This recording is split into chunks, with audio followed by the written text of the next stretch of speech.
पुढं 40 काय? हां 4 लाख होते ना. 4 लाख, त्यानंतर 50,000, त्यानंतर 40,000, त्यानंतर 6,000, त्यानंतर 700, 700 नंतर 309, 309 नंतर 9 आणि 5, असे किती झाले एकूण विमानं? 84,97,023, बरोबर. हां, आता त्यामध्ये सांगितलं होतं जे इंद्र आहेत है ना, आपण बघितले होते. काय सांगितलेले आहे? सांगितलं इंद्र आहेत है ना. एकूण 16 स्वर्गामध्ये किती इंद्र आहेत? 12. कुठल्या स्वर्ग, कुठले इंद्र नाही आहेत? 4. नीट सांगा, नीट सांगा. 5वा ब्रह्मोत्तर नाही आहे, 6वा ब्रह्मोत्तर आहे. हां, पुढं 6वा, 8वा, पुढं 9वा, 11वा. समजलं? कळलं का नाही? हां, पक्क करा सांगितलं तुम्हाला. आता त्यानंतर पुढं ह्या स्वर्गामध्ये इंद्र सांगितले होते का नाही. मग इंद्राला काय सांगितलेलं आहे? काय आहेत? पट्टदेवी आहेत, म्हणजे इंद्राणी आहेत. ठीक आहे ना. तर त्यातले पहिली जी सौधर्म स्वर्गातले आहे दक्षिणेंद्र, दक्षिणेंद्राच्या सांगितल्या इथं काय सांगितलेले आहेत? 8 पट्ट देवांगना आहेत. पट्ट समजते का आहे ना. त्यांच्या मुख्य तशा तर खूप आहेत, ते बघणार आहेत आपण है ना. 8 काय आहे सांगितल्या? पट्टा देवांगना आहेत, म्हणजे पट्टराणी आहे. राणी म्हणण्यापेक्षा देवी आहे ना. मग त्या 8 जणींची नावं कुठली कुठली आहेत? शिवा, श्यामा, कालिंदी, सुलसा, अंजुका, भानू. ठीक आहे ना. पुढं उत्तरेंद्राच्या श्रीमती, रामा, सुसीमा, प्रभावती, जयसेना, सुषेना, वसुमित्रा आणि वसुंधरा. दिसतं ना नावं? हां, मग सगळ्या दक्षिणेंद्राच्या आणि सर्व उत्तरेंद्राच्या 8 पट्ट देवांगणांची नावं हीच असतात. नावं हीच आहेत. जे कोणी असतील ना स्वर्गातले सगळे जे इंद्र आहेत का नाही, त्यांच्या 8 ज्या पट्ट देवांगना आहेत त्यांची नावं हीच आहेत. म्हणजे जर दक्षिणेंद्र असतील तर ही 8 नावं, उत्तरेंद्र असतील तर ही 8 नावं. समजलं? पॉईंट समजला ना. पुढं जाऊया. आता पुढं पहा काय सांगितलं. ज्या सौधर्म ऐशान स्वर्गातल्या 8 बघितलं का नाही है ना. दक्षिणेंद्राच्या 8, उत्तरेंद्राच्या 8. ह्या महादेवींचं प्रमाण 8 सांगितलं. पुढं ह्या प्रत्येक सांगितलं महादेवींच्या परिवार देवांगना असतात आहे ना. ही 8 पैकी एका महादेवीच्या परिवार देवांगना किती आहेत? किती? 16,000. म्हणजे त्या एक महादेवीच्या अंडर 16,000 देवी. कळलं का? मी म्हणलं तर का नाही. आता आकडे येणार सगळे मोठे मोठे. आलं? एका देवीच्या अंडर. लक्षात आलं? 8 देवीच्या किती आल्या? हां, लिहिलेच आहे. 8 देवींच्या 1,28,000 परिवार देवी आल्या. इथं संपलं नाही. पुढं बघा. हां, वैक्रियक शरीर. एका महादेवीच्या मूळ शरीराने युक्त किती विक्रिया होऊ शकत आहेत? 16,000 शरीरं होतात एका काय सांगितलं? महादेवीच्या. 8 देवीच्या किती होणार? 1,28,000 तेवढे शरीरांची निर्मिती. कळलं का? आणि पुढं त्यांच्या अजून वल्लभा पण सांगितलेल्या आहेत. त्या एक्स्ट्रा सांगितल्या त्या किती आहेत? 32,000. म्हणजे देवीच असतात पण ह्यात नाही मोजल्या, त्या वेगळ्या मोजल्या. हां हां, म्हणजे पट्टदेवी टाईपच आहे. तिथं लिहिलेलं आय थिंक. परिवार देवांगणामधल्या ज्या देवांगना इंद्राला अतिप्रिय असतात त्यांना वल्लभा म्हणतात. म्हणजे 1,28,000 मधल्या 32,000 ज्या देवी आहेत त्या अतिप्रिय आहेत त्या इंद्राला. हां, ह्यातल्या 1,28,000 मधल्या 1,28,000 मधल्याच काय सांगितल्या? ह्या 8 वेगळ्या बरं का. 8 वेगळ्या, 1,28,000 वेगळ्या. समजलं का नाही? सौधर्माच्या 8, ईशानच्या 8. आता जिथं इंद्र नाही तिथं फक्त एकच 8 लिहिलेलं आहे. समजलं का नाही? म्हणून तुम्हाला आत्ता मागाशी विचारलं होतं इंद्र किती आहेत ते. लक्षात आलं का नाही? हां. मग अशा प्रकारे इथं सांगायचा अभिप्राय काय आहे की परिवार देवी 8. एका परिवार देवीच्या अंडर किती? 16,000 देवी. मग एकूण परिवार देवी किती झाल्या? 1,28,000. त्यापैकी 1,28,000 पैकी इंद्राला ज्या अतिप्रिय आहेत त्या किती आहेत? 32,000 आहेत.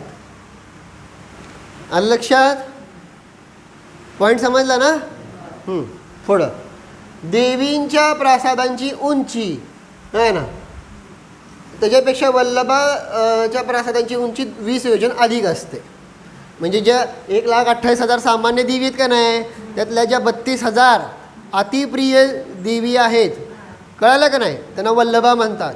त्या वल्लभा देवींच्या घरांची उंची, प्रासाद म्हणजे त्यांचं घर म्हणा, महालच की, मग त्या ज्या महालाची उंची आहे त्या बाकीच्या देवींपेक्षा 20 योजन उंच असते. बघा भांडणं सुरू झाली. मी सांगितलं होतं का नाही, दुःख बघायचं ना, आता बघा एक एक एक कसं वाढते. अरे काय होतं याला? हा मी टच बी केला नाही. बर चला. हां, आलं लक्षात? कळलं का? तर अशा प्रकारे त्यांच्या देवींच्या घरांची उंची सांगितलं काय, वल्लभामधल्या ज्या देवी आहेत त्यांची सांगितलं काय आहे, 20 योजन जास्त असते. इनके प्रासादों का अवस्थान इंद्र के प्रासाद की पूर्व दिशा में है ना.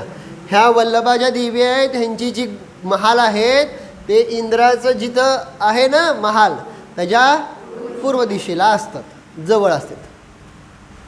कळलं का? अशा प्रकारे हे एकाच बघितलं, असं सगळ्यांचं लावायचं आहे ना. सौधर्म आयुष्यांमध्ये काय सांगितलेलं आहे, आपण 8 बघितलं होतं का नाही. आता पुढं थोडंसं बदल होतो.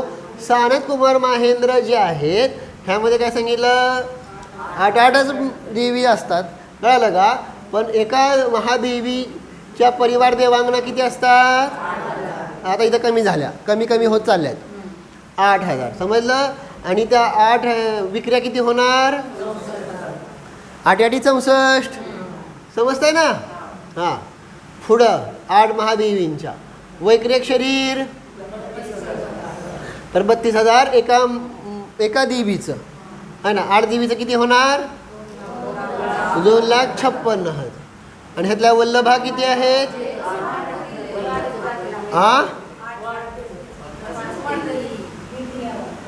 विक्रिया हे वाढल्या ना, मूळ एका महादेवीच्या मूळ शरीराच्या विक्रिया वाढल्यात, त्यामुळे हे वाढलं.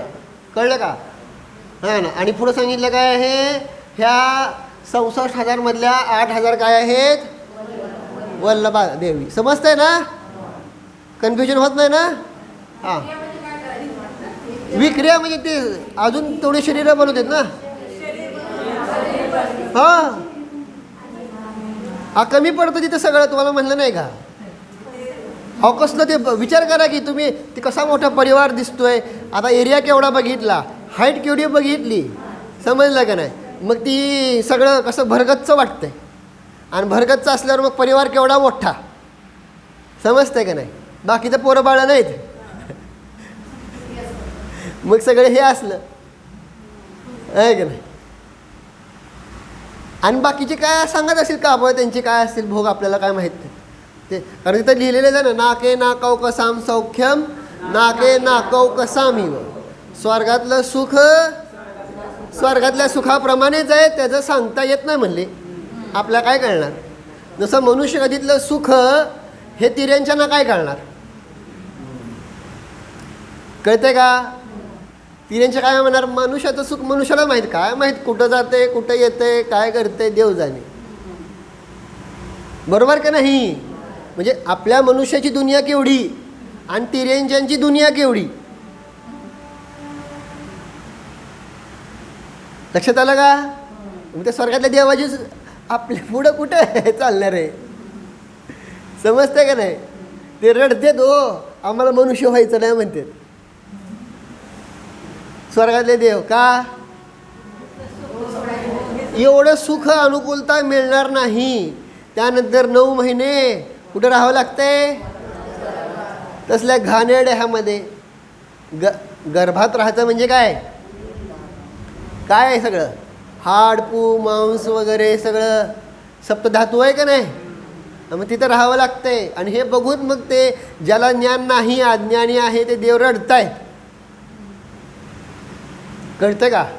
आता तसं आपल्याला समजा सांगितलं तुम्हाला आता काय टाकणार आहे एक घाणेरड्या असं अस्वच्छ ठिकाणी काय करणार तुम्हाला हां बांधून ठेवणार 9 महिने. कसं वाटेल विचार करा की है ना. जाण्याची इच्छा त्याला होईल का. जेल वाटेल का नाही जेल कारागृह वाटेल का नाही. तसं त्या स्वर्गातल्या देवांना एवढं चांगलं आम्हाला काय मिळत होतं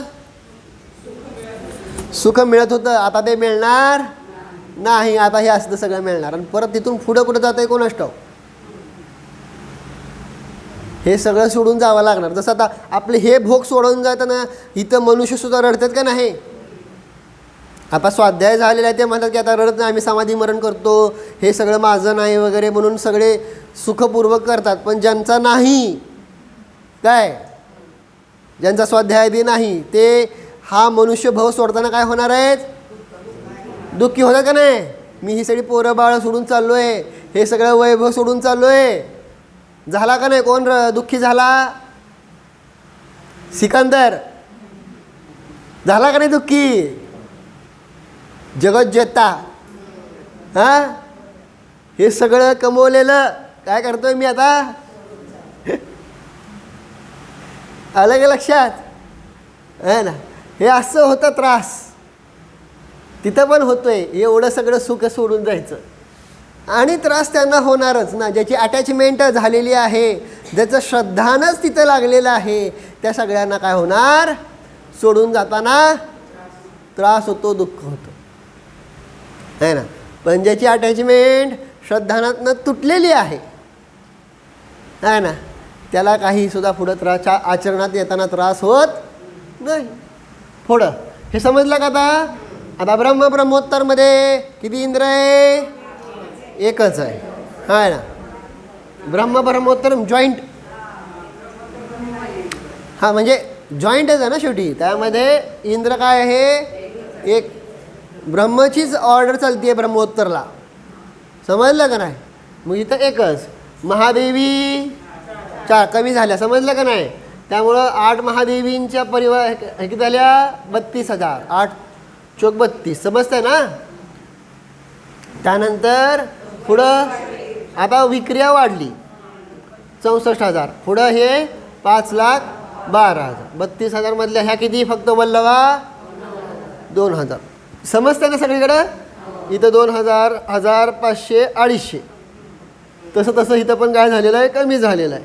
तशा ह्या वल्लभा पण काय झाल्या कमी झालेल्या आहेत. परंतु त्यांच्या काय वाढलेल्या आहेत विक्रिया वाढत चाललेल्या आहेत. त्यामुळं विक्रियाच्याद्वारे होणारी शरीरं पण काय होत चालली आहेत वाढत चालली.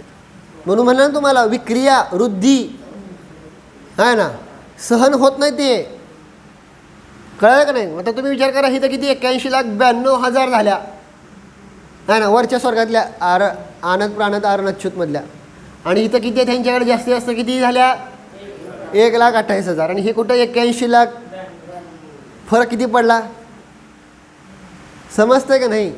विक्रिया हे फक्त तेवढीच गोष्ट बघतोय अजून खूप बाकीच्या विक्रिया वाढतात त्यांच्या वृद्धी वगैरे सगळे इन्क्रीजच होत चाललेत ना. अवधी ज्ञानाची शक्ती बाकीचं सगळं रूप सौंदर्य आदी हे सगळं वर जाईल तसं तसं काय होत जातंय वाढत जातंय. हां बरोबर तत्त्वसूत्रातलं सूत्र आहे का नाही. हे सगळं काय होत जातंय वाढत जातंय. आयुकर्म वगैरे फक्त काय कमी काय होत चाललंय उंची कमी होत जाते आहे. त्यामुळं जे स्वतःला बुटके समजतात काय घाबरू नका चांगलं म्हणायचं कळलं का नाही. त्यानंतर तेवढं कारण तेवढी हिंसा योग कमी होतो आहे ना. आणि दुसऱ्या गोष्ट काय कमी होत चाललं आहे तर ह्या देवी कारण ह्या महादेवीच्या परिवार देवी कमी होणार ना. पुढं तर काय संपलंच की 16 स्वर्गाच्या वर काय सगळं गायब होणार आहे का नाही. पण बाकीची वृद्धी वगैरे वाढत जातात सगळे. आणि त्यामुळं ह्यांच्यामध्ये काय वाढत जाते सगळ्यात जास्त त्रासदायक ईर्ष्या कळतं का नाही? मानसिक दुःख. आता विचार करा काय दुःख असेल, काय त्रास असेल, आहे ना. आणि तुम्हाला माहिती आहे 2 बायकांचं काय जुळणं किती अवघड आहे. इथं किती बायका आहे? हा, एकीच्या अंडर 16,000 आहे की नाही. म्हणजे काय कशाय असतील आणि किती त्या विकल्पांमध्ये काय असणार, तो अडकलेला असणार. आणि त्यात परत वल्लभा अजून वेगळ्या काढल्या. म्हणजे ज्या वल्लभा आहेत त्यांना अहंकार येणार तो वेगळा, ज्या वल्लभा नाहीत त्यांना दुःख होणार ते वेगळं. हा, प्रत्येकाचं दुःख वेगळं, प्रत्येकाचे प्रॉब्लेम्स वेगळे. समजतंय का नाही? आहे ना. कसा हे वाढत चाललं. हां, कशाय हे सगळे वाढत जातात दुःख. बाकी हे कुठलं दुःख नाही त्यांना, शारीरिक नाही, कळलं का नाही? मानसिक आहे, शारीरिक नाही, पुढं आर्थिक नाही. आर्थिक नाही म्हणजे जेवढं आहे तेवढंच मिळणार, कमी जास्त काय होणार नाही. तसं असं आर्थिक आहे, आर्थिक म्हणजे वृद्धीच्या अपेक्षेने वगैरे, परंतु बाकी कष्टाचं नाही, कळलं का नाही? शारीरिक, मानसिक, आर्थिक आणि चौथं मोलकर्णिक.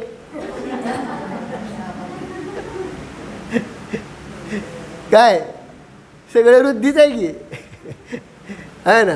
त्यामुळे साफसफाई करायची काय टेन्शन नाही. लक्ष देतं का नाही? तर मग हे सगळे दुःख नसताना सुद्धा दुःख ओढून घेतलेलं आहे. पण त्यातनं सुद्धा ज्याच्याकडे तत्त्वज्ञान आहे, भले ते देव असो अथवा देवी असो, ज्याच्याकडे सम्यक ज्ञान आहे ते दुःखी नाही. कळलं का? आणि ज्याच्याकडे ते नाही त्यांची हालत. म्हणून सांगितलं तर स्वर्गात उगा स्वर्गात जायचं पाडा वाचू नका. तिथं गेल्यानंतर सुद्धा काय होणार, काय होणार? तुम्ही म्हणणारच काय माझ्या नशिबाला ईर्ष्या करणारे भेटले, आहे का नाही? काय हिथं बी आहे आणि तिथं पण आहे.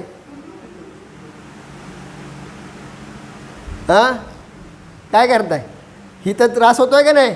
कोण आपल्याशी ईर्ष्या करतंय, कोण आपल्याला त्रास देतंय, तर त्रास होतोय. तिथं काय करणार? तिथं तर सगळे ईर्ष्याळूच आहेत, भरलेत ईर्ष्येने. त्यामुळे सवय लावा.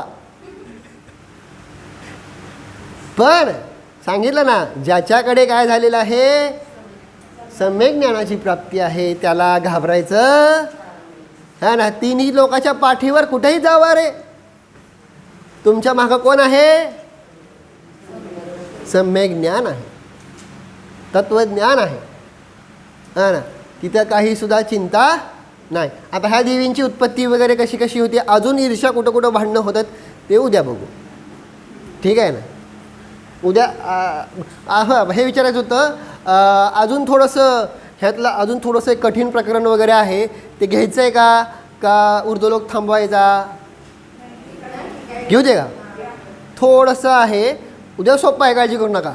उत्पत्ती, पण त्या उत्पत्ती संपल्यानंतर परवापासून थोडे 1-2 दिवस थोडंसं टफ आहे. म्हणजे हां कानावर तर जातील, शब्द तर कानावर जातील. तर तेवढे 2 दिवस समजा झालं तरी मग परत नंतर अधोलोक आपण सोपं सुरू करू. हां, चालेल. चला. ओम भो प्रभो.